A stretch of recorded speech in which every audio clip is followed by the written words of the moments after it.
নমস্কার, আমি সৌভিক। সিনেমা প্রেমী আগন্তুক চ্যানেলে সবাইকে স্বাগত জানাই। এই ভিডিওতে রিভিউ করব আমরান সিনেমাটাকে নিয়ে, যেটা আমি গতকাল সিনেমা হল থেকে দেখে এসেছি। তো কেমন হলো শিবা কার্তিকেয়া এবং সাই পল্লবী অভিনীত এই সিনেমা, যেটা প্রডিউস করেছে রাজকমল ফিল্মস ইন্টারন্যাশনাল অর্থাৎ কমল হাসান এবং সোনি পিকচার যৌথভাবে। জানবো আজকে ভিডিওতে। তো চলো আজকে ভিডিও শুরু করা যাক। তো আমরান এই ছবিটা হচ্ছে মেজর মুকুন্দ বরদরাজন, তার বায়োপিক, তার লাইফ জার্নি এখানে আমরা দেখতে পাচ্ছি।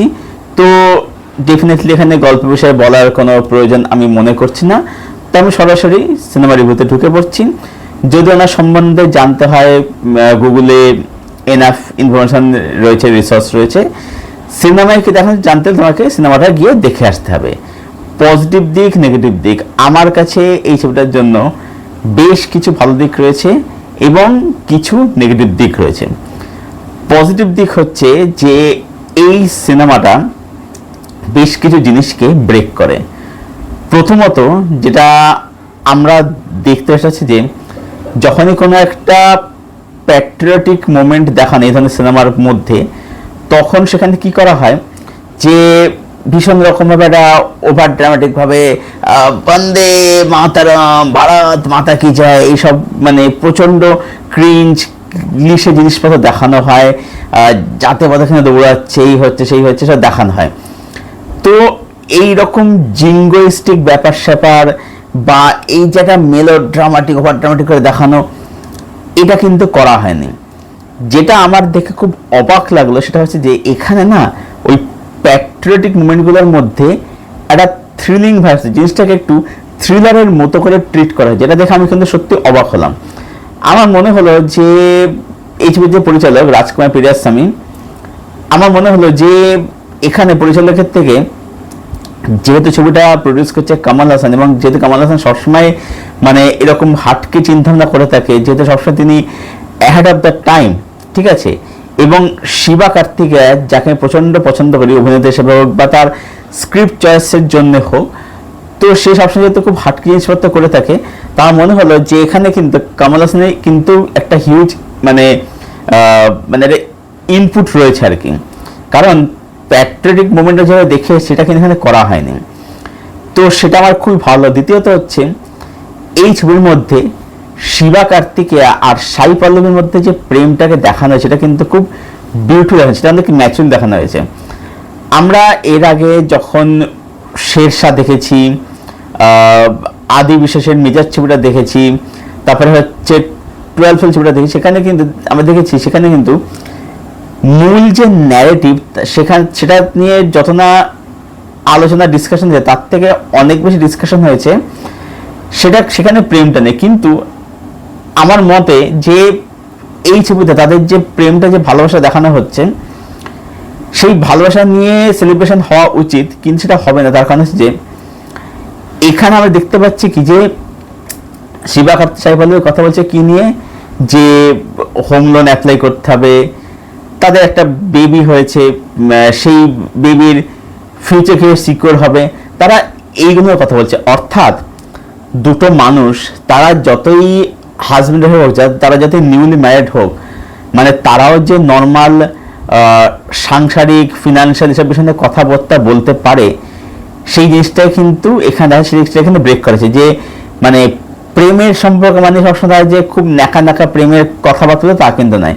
তো এই জিনিসটা আমার ভীষণ ভালো লেগেছে। এবং এই ছবিটার মধ্যে এই যে তামিল এবং মালায়ালির মধ্যে একটা যে কনফ্লিক্ট, সেটাকে মানে বিউটিফুল দেখা, যেহেতু এটা একটা মানে একটা পিরিয়ডিক ফিল্ম আছে। পিরিয়ড বলতে মানে একদম প্রাচীনকালে সেই পিরিয়ড নেই, এটা মোটামুটি 90s সময়কার বা 2000 সময়কালে দেখানো হচ্ছে।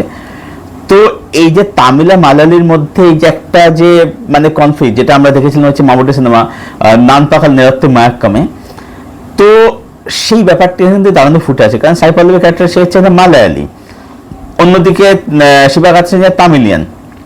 কনফ্লিক্টটা দারুণভাবে দেখানো হচ্ছে, এক্সপ্লেস করা হচ্ছে। এখানে ফ্যামিলি দারুণভাবে ফুটে আসে। আচ্ছা, ছবির মধ্যে কিছু মোমেন্ট সেগুলো সত্যি গুজবাম্প, যেখানে যে বলে শিবা কার্তিক, যে ট্রেলার সিনটা ছিল যে this is the face of Indian army, ওই সিনটা সত্যি ব্যাপক লাগে গুজবাম্পের ছবিটা। এবং ছবির যে ইন্টারভিউ ব্লগটা কিন্তু বেশ দারুণ।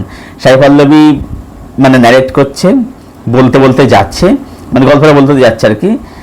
তোর জানলায় তাকাচ্ছে, ফ্ল্যাটের জানলা দিয়ে মেঘের মধ্যে ইন্টারভিউ লেখাটা মানে আকাশের লেখাটা ফুটে আসছে, ওটা খুব দারুণ লেগেছে। ছবির ফার্স্ট হাফ বলবো যে খুবই ভালো, বেশ ভালো। আচ্ছা, এখানে যে বলবো সেটা হচ্ছে যে আমি ছবিটার হিন্দি ডাবিং দেখেছি। এবারে কি হয়, মানে যেহেতু গল্পটা বেস্ট হচ্ছে কাশ্মীরের মধ্যে, আচ্ছা এখানে যে বলবো সে যে কাশ্মীরকে যেরকমভাবে দেখানো হয়ে থাকে, হয়ে এসছে বলিউড সিনেমাতে, সেটা কিন্তু এখানে সেটা কিন্তু ব্রেক করা হয়েছে। তো সেটা আমার বেশ ভালো লেগেছে, মানে জিনিসটা ম্যাচুয়ালি প্রেজেন্ট করা হয়েছে আর কি, মানে জানা জিনিস, কাশ্মীর ইস্যু জানা জিনিস, কিন্তু সেটাকে অনেক ম্যাচুয়ালি জিনিসটাকে হ্যান্ডেল করা হয়েছে। আচ্ছা, এবার যেটা বলতে চাচ্ছি যে আমরা বিভিন্ন তামিল বা তেলুগু দেখতে পাই কি যে হিরো আর কি, সে চাকরি সূত্রে সে দিল্লি মুম্বাইতে পোস্টেড রয়েছে। এবারে কি হয় যে মানে যে দিল্লিবাসী সে তো নিশ্চয়ই হিন্দিতেই কথা বলবে, কিন্তু ওখানে কিন্তু আজকাল দেখেছি কি দেখায় যে হিরো তামিলে কথা বলছে, দিল্লি লোক তামিলে কথা বলছে।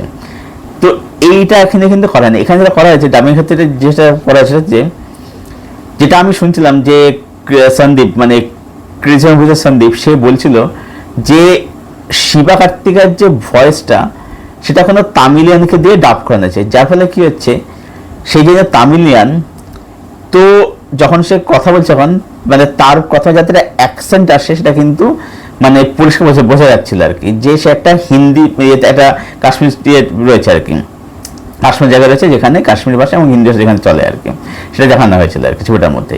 তো ডাবিং মধ্যে ব্যাপারগুলো কিন্তু সুন্দর কিন্তু খেয়াল হয়েছে। সাইফ আলী নিজের হিন্দি ডাবিং নিজে করেছেন আর কি, এবং সাইফ আলী তার হিন্দিটা বলবো যে খারাপ না, বেশ ভালোই হিন্দি বলতে পারেন তিনি আর কি। যাই হোক, তো মানে এই ব্যাপারগুলোর দিকে ছোটো ছোটো ডিটেল দিকে ফোকাস করেছে এবং বললাম কি মুভমেন্ট ভালো। আচ্ছা, এই সাথে ছবির মধ্যে পারফরমেন্স, এখানে কিন্তু লিড পায় যারা শিবা কার্তিক সাইফ আলী দুজনের পারফরমেন্স কিন্তু সত্যি ভীষণ ভালো, দারুণ পারফরমেন্স দুজনের আর কি। শিবা কার্তিক পুরো ছবি জুড়ে খুবই ভালো, দারুণ। সাই পল্লবীও খুব ন্যাচারাল, ভীষণ ন্যাচারাল একদম।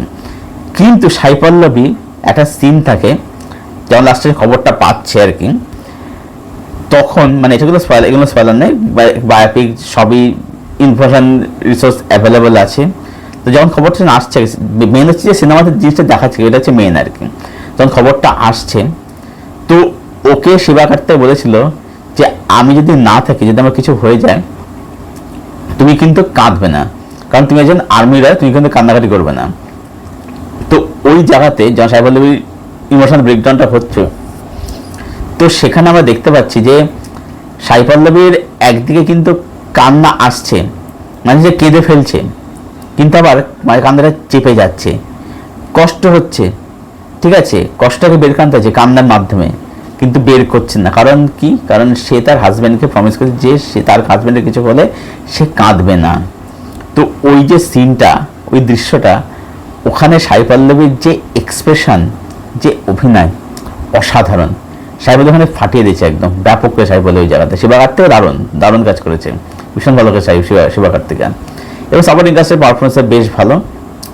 ছবির মধ্যে ওয়ার্ডসে কিন্তু কিছু জায়গাতে বেশ ভালো মেকিং, সেগুলো যথাযথ মন্দ নয়। ক্যামেরার কাজ বলি বা যেভাবে এডিট করে সেগুলো কিন্তু দেখতে অবশ্যই ভালো লাগে।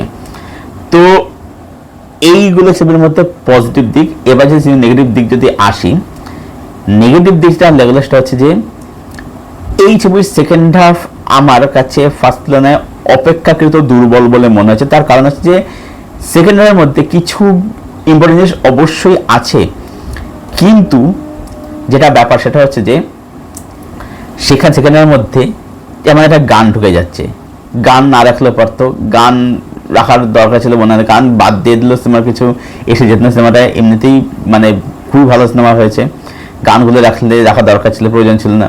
তো গান চলে আসছে এবং সেটা ভুল সময় আসছে, প্লাস সেখানে কিছু অপ্রয়োজনীয় জিনিসপত্র আসছে, যেগুলো অবশ্যই মানে সিনেমার রান টাইমটা অবশ্যই ভীষণভাবে ফিল হয়, এটা মনে হচ্ছে। ছবির মধ্যে কিছু জায়গাতে ভিএফএক্স একটা প্রবলেম রয়েছে, কিছু জায়গাতে আর কি, ভিএফএক্স একটা সমস্যা দেখা যায়, মেজর কিছু না, কিন্তু সমস্যা একটা আছে। আর একটা বিষয় আছে যে এটা ঠিক সিনেমার দোষ বলা যায় না। অ্যাকচুয়ালি কি হয় যে বায়োপিক যখন আমি একটা সিনেমার ফরম্যাটে দেখাচ্ছি, তখন না সেখানে কি হয় যে আমাকে কিছু চ্যাপ্টার র্যান্ডম দেখে যেতে হবে, যেটা দেখানো হয়ে থাকে আর কি। সেইটা কিন্তু সিনেমাতে ফিল হয় যে মানে যে কিছু তার গুরুত্বপূর্ণ ঘটনা সেগুলোকে জাস্ট ঝরঝর করে র্যান্ডামলি দেখে যাওয়া হচ্ছে আর কি, এটা কিন্তু ফিল হয়। মানে ওয়েব সিরিজে কি হয়, ওয়েব সিরিজে যেরকম অনেকটা সময় থাকে, জিনিসগুলোকে অনেক বেশি ধরে ধরে ধরে ধরে দেখানো হয়। এবার যেহেতু সিনেমার রান টাইম যেহেতু লিমিটেড, সেই কারণে সিনেমা দেখানো সম্ভব হয় না, সেটা একটু ফিল সিনেমাটা দেখার সময় হয় আর কি। ওভারঅল বলবো যে আমরান এই সিনেমাটা ডেফিনেটলি অনেক কিছুকেই ব্রেক করে।